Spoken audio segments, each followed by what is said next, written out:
नमस्कार दोस्तों, स्वागत है हमारे सरस्वती विद्यापीठ के YouTube चैनल में। प्रीवियस जो वीडियो थी हमने उसके अंतर्गत जो पार्ट 1 है भोजन एवं मानव स्वास्थ्य, उसमें से जो पार्ट फर्स्ट था संतुलित भोजन और उसके जो प्रभाव है हमारे शरीर पर क्या क्या देखने को मिलते हैं वो हमने देखा। आज हम उससे जो नेक्स्ट टॉपिक है उसका अध्ययन करने जा रहे हैं, तो आप अच्छे से इस टॉपिक को समझने की कोशिश करना और अच्छे से अच्छे अंक लाने की कोशिश करना। तो चलिए, नेक्स्ट टॉपिक जो है वो है रक्तचाप, ब्लड प्रेशर, जिसको हम रक्तदाब भी कह सकते हैं। रक्तचाप, रक्तदाब, ब्लड प्रेशर एक ही है। जो ब्लड है, जो रक्त है, वो वाहिनियों में बहता है। जैसा कि आप सबको पता है, जो हमारा रक्त है वाहिनियों में बहता है। जो वाहिनियां हैं रक्त को ले जाने का और आने का काम करती है, यानी ले जाने का डालने का काम रक्त को वाहिनी के द्वारा किया जाता है। अब जो वाहिनियां हैं, अगर वहां पर रक्त का प्रवाह तेज हो रहा है और रक्त का प्रवाह धीरे हो रहा है, तो प्रेशर डलता है, दबाव डलता है, और प्रेशर डलने को ही रक्तदाब कहते हैं। कहने का मतलब जो रक्त बह रहा है वाहिनियों के अंतर्गत, वहां पर जो दबाव डाला जाता है उसे ही रक्तदाब कहते हैं। तो परिभाषा लिखी है कि रक्त वाहिनियों में बहते रक्त के द्वारा डाला गया रक्तचाप कहलाता है या रक्तदाब कहलाता है।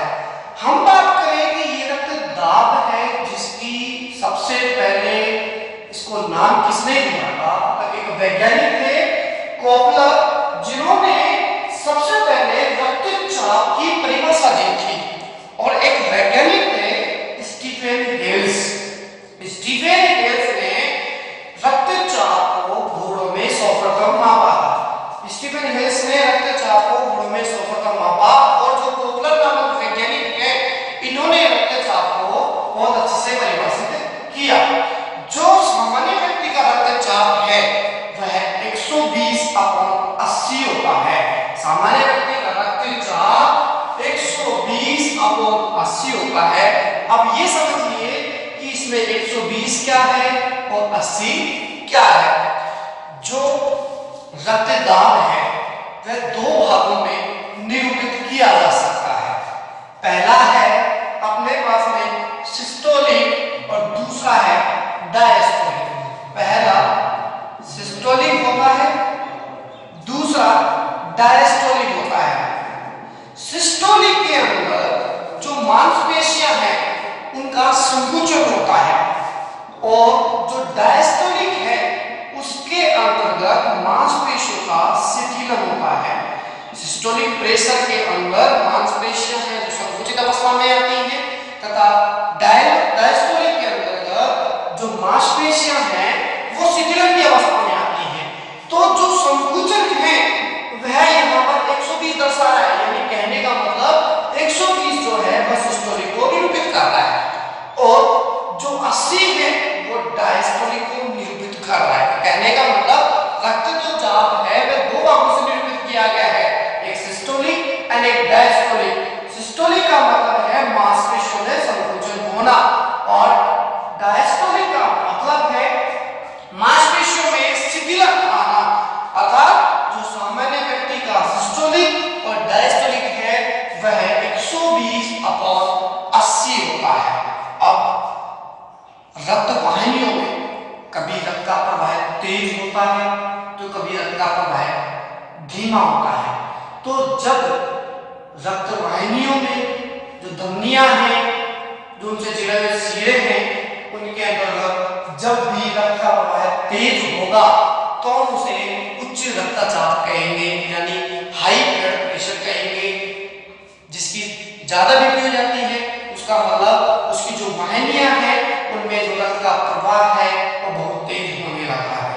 और जो लो ब्लड प्रेशर होता है, जिनकी लो बीपी होती है, उसका मतलब धमनियों में रक्त का प्रवाह कम होता है। तो कहने का मतलब है कि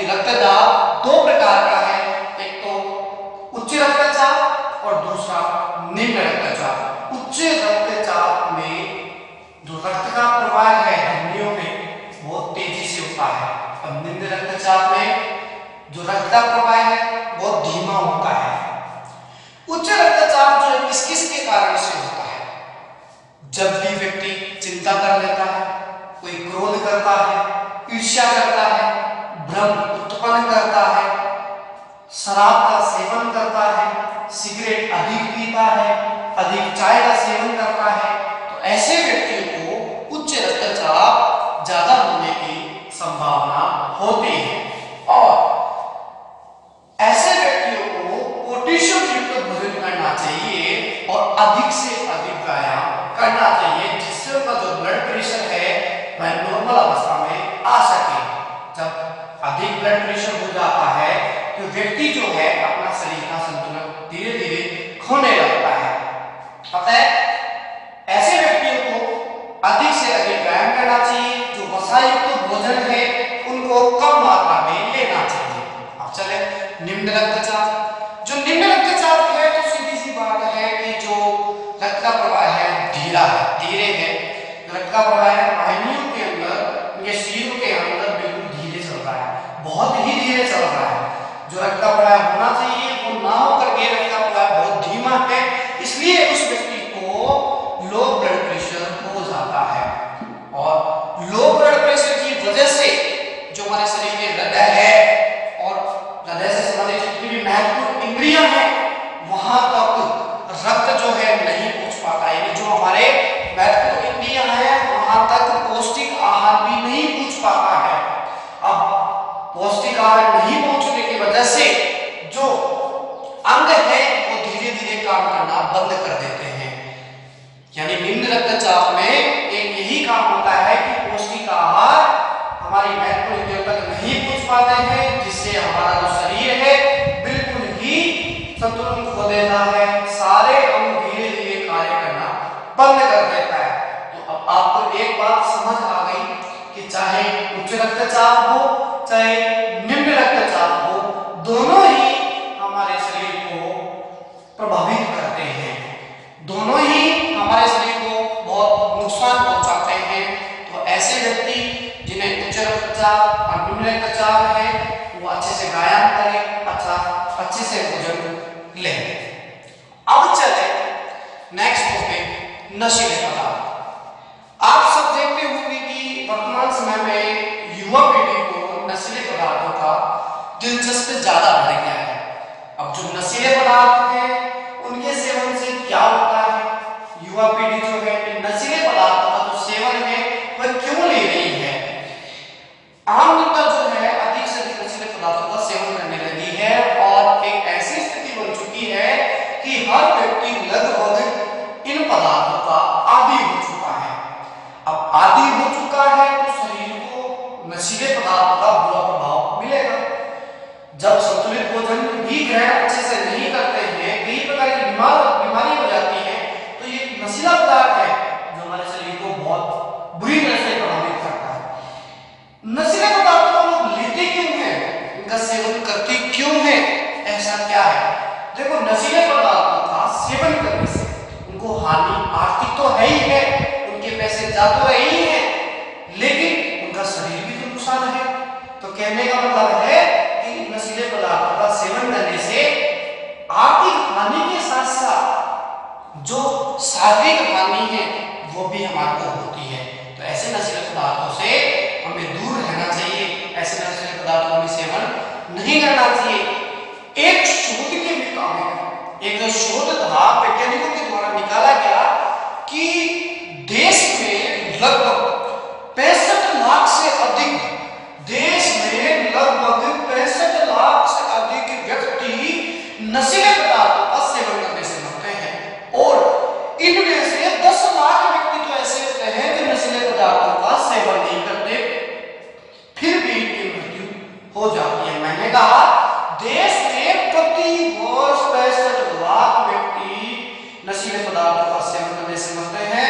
विश्व की बात कर रहा हूं, विश्व में लगभग 65 लाख व्यक्ति नशीले पदार्थों का सेवन करने से मरते हैं और 10 लाख जो व्यक्ति हैं इनके संपर्क में रहने से ही मृत्यु को प्राप्त हो जाते हैं। अतः ये नशीले पदार्थों का सेवन हमें नहीं करना चाहिए। क्यों करता है, क्यों करता है? आनंद की अनुभूति के लिए। भाई जब उसको पता है शरीर का नुकसान पहुंचा रहा है, फिर भी वह व्यक्ति उस नशीले पदार्थ का सेवन कर रहा है। क्यों? क्योंकि वो खुद उस नशीले पदार्थ से आनंद की अनुभूति कर रहा है। अर्थात मैं बिल्कुल सीधी सरल भाषा में कहूं कि नशीला पदार्थ है क्या, तो नशीला पदार्थ वो पदार्थ है जो व्यक्ति को आनंद की अनुभूति देता है, लेकिन इसका अधिक आदि होने के बाद में यही नशीला पदार्थ जो है व्यक्ति को मृत्यु तक लेके चला जाता है। तो ऐसे नशीले पदार्थों को हमें अवॉइड करना चाहिए। अब नशीले पदार्थों में क्या क्या चीजें आती हैं? नशीले पदार्थों में गुटखा भी है, तंबाकू भी है, अफीम भी है और शराब भी है। ये सभी नशीले पदार्थों में आते हैं। तो चलिए हम सबसे पहले बात करते हैं गुटखा। गुटखा नशीले पदार्थों में सबसे प्रथम नंबर पे आता है। यह मुख्यतः जो सुपारी के टुकड़े हैं, चूना है, कत्ता है, इनके मिश्रण से तैयार किया जाता है।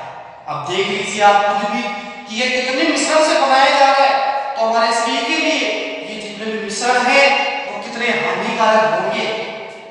तो जो गुटखा है मुख्यतः सुपारी के टुकड़े, चूना, कत्था आदि से तैयार किया जाता है। इससे आर्थिक हानि और शारीरिक नुकसान होता है। गुटखे खाने की वजह से आर्थिक हानि, पैसों का नुकसान तो हो ही रहा है और शारीरिक नुकसान भी देखने को मिलता है। सबसे बड़ी बात तो यह है कि गुटखा खाने से एक रोग होता है जिसकी वजह से जो हमारा जबड़ा है वो ठीक से नहीं घुलता, क्योंकि जो जबड़े की मांसपेशियां हैं बिल्कुल कठोर हो जाती है। अंदर की जो मांसपेशियां हैं कठोर हो जाती है और जिस तरह से कहते हैं कि मुंह में 4 अंगुलियां जानी चाहिए, वो 4 अंगुलियां नहीं जाती हैं। क्यों?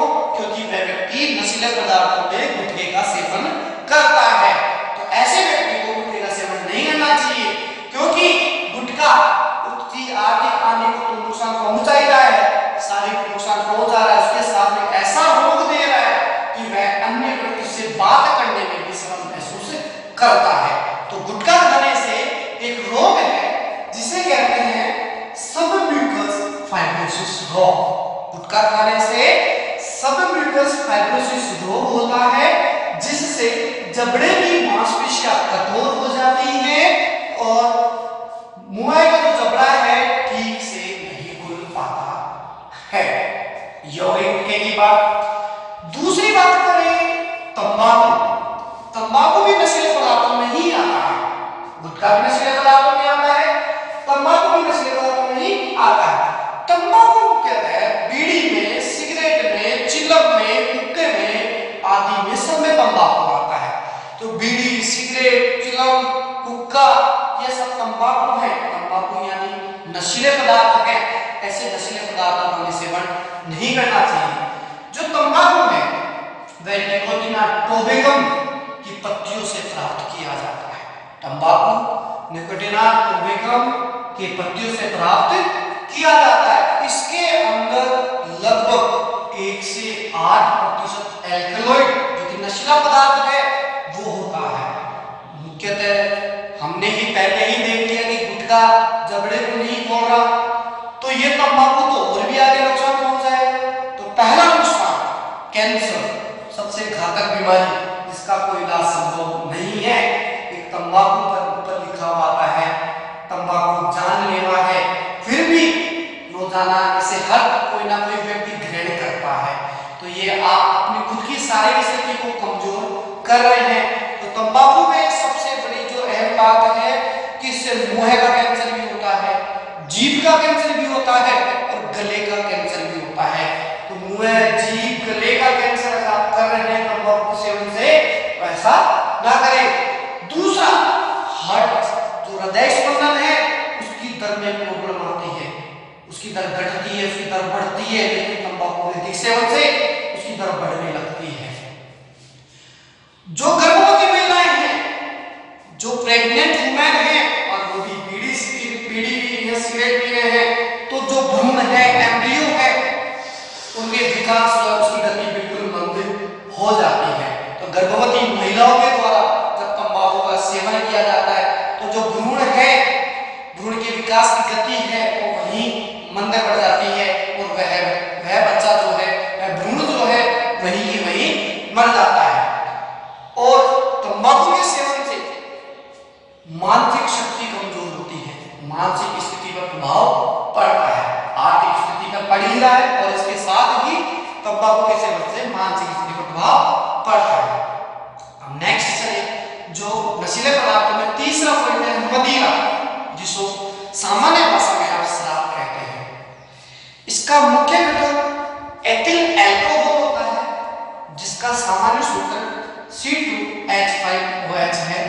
और इसका पूरा नाम एथिल अल्कोहल है। ये जो प्रश्न है परीक्षा में 1 नंबर का पूछा जाता है कि मदिरा का मुख्य घटक क्या है। तो मदिरा का मुख्य घटक C2H5OH अर्थात एथिल अल्कोहल होता है। मदिरा के सेवन से क्या क्या प्रभाव हमारे शरीर में देखने को मिलता है। आपने भी लोगों को देखा होगा कि मदिरा के सेवन के बाद में जो उसका शरीर है अपने आप में ही खो जाता है, उसके शरीर नियंत्रण जो है कंप्लीट भूल जाता है। अर्थात मदिरा के सेवन से जो पहला नुकसान है व्यक्ति को अपने शरीर का, उसके शरीर में नियंत्रण नहीं रहता है। मदिरा के सेवन से जो हमारा लीवर है बहुत ज्यादा खराब होने लगता है और उसके सेवन की वजह से जो लीवर है उसमें रोग होता है जिसे वसीय यकृत रोग कहते हैं। और ये वसीय यकृत जो रोग है वह प्रोटीन और कार्बोहाइड्रेट के संश्लेषण पर बुरा प्रभाव डालता है।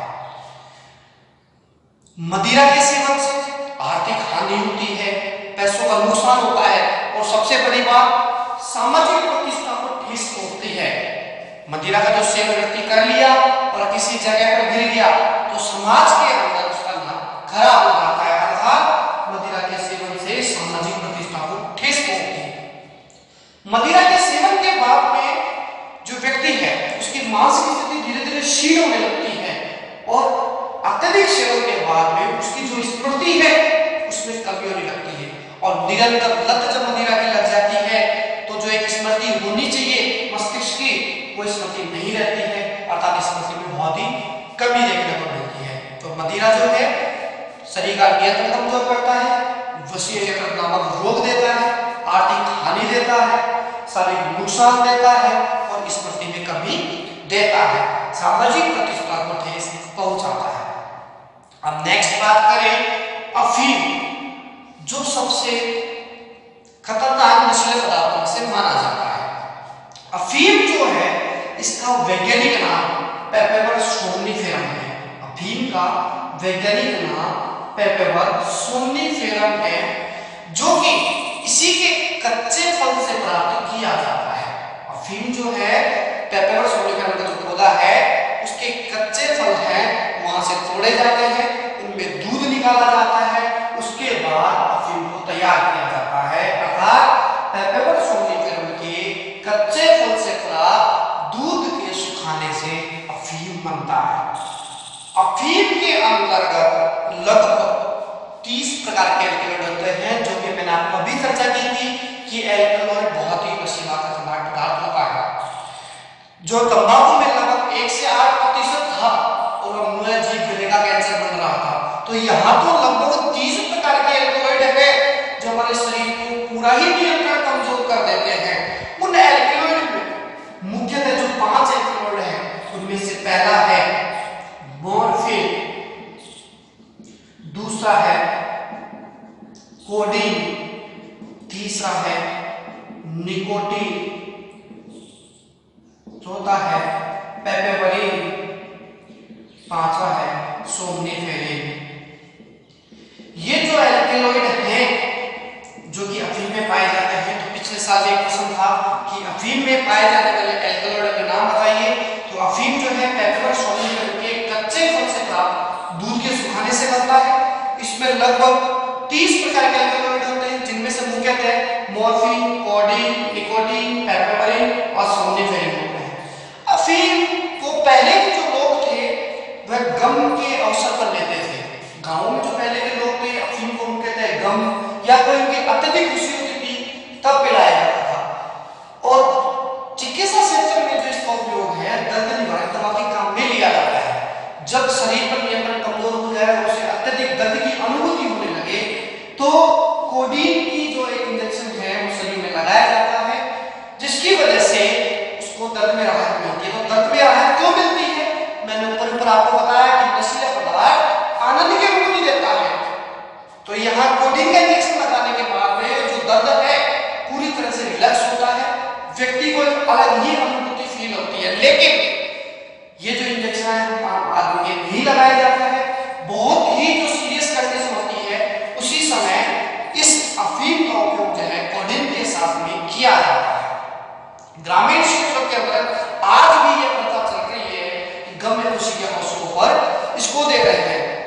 और आज हमें इस प्रथा को रोकना चाहिए। समय समय पर इसके अभियान ऐसे चलाए जाने चाहिए कि जितने भी नशीले पदार्थ हैं उनका काम धीरे धीरे समाप्त हो जाए।